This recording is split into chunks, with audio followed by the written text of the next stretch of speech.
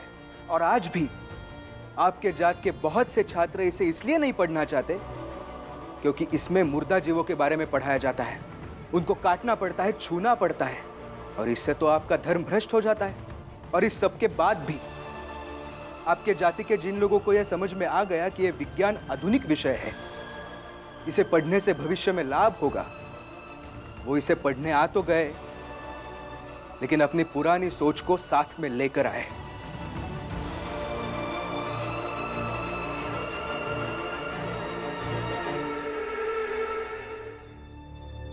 और गुरुजी, कल जब आपकी जात के विद्यार्थियों के साथ साथ आप सभी से मेरी बहस हुई और मेरी बातों का आपके पास कोई भी जवाब नहीं था, तब जाकर आपको अचानक से बोध हो गया कि अगर आप मेरा शुद्धिकरण कर देंगे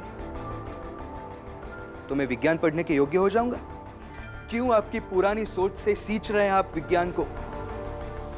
विज्ञान को पुराने सोच से नहीं, आधुनिक सोच से पढ़ेंगे तो समाज का कल्याण होगा। भाषण मत दो, साफ साफ समझ लो, अगर विज्ञान की कक्षा में पढ़ना है तो हमारे साथ पूजा करनी होगी और ये अपना शुद्धिकरण करना होगा, विज्ञान पढ़ने लायक बनना होगा। अगर ये सब नहीं करोगे तो हम सब हड़ताल करेंगे, धरना देंगे, फिर पढ़ते रहना। पाखंड के नाम के पूजा और शुद्धिकरण का खेल मैं बचपन से देखता आया हूं गुरुजी, इसलिए ये सब तो मैं हरगिज नहीं करूंगा। तो तुम विज्ञान की कक्षा में भी हरगिज नहीं आओगे, चाहे जो हो जाए।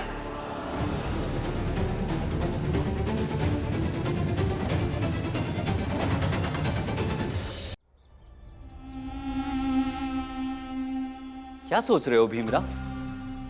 आसान है, 2 विकल्पों में से एक चुनना है।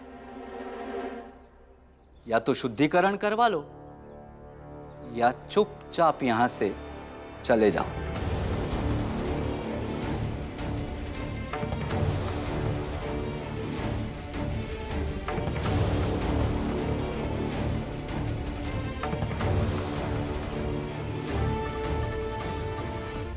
बधाई हो, विज्ञान की पढ़ाई से भीमराव की छुट्टी।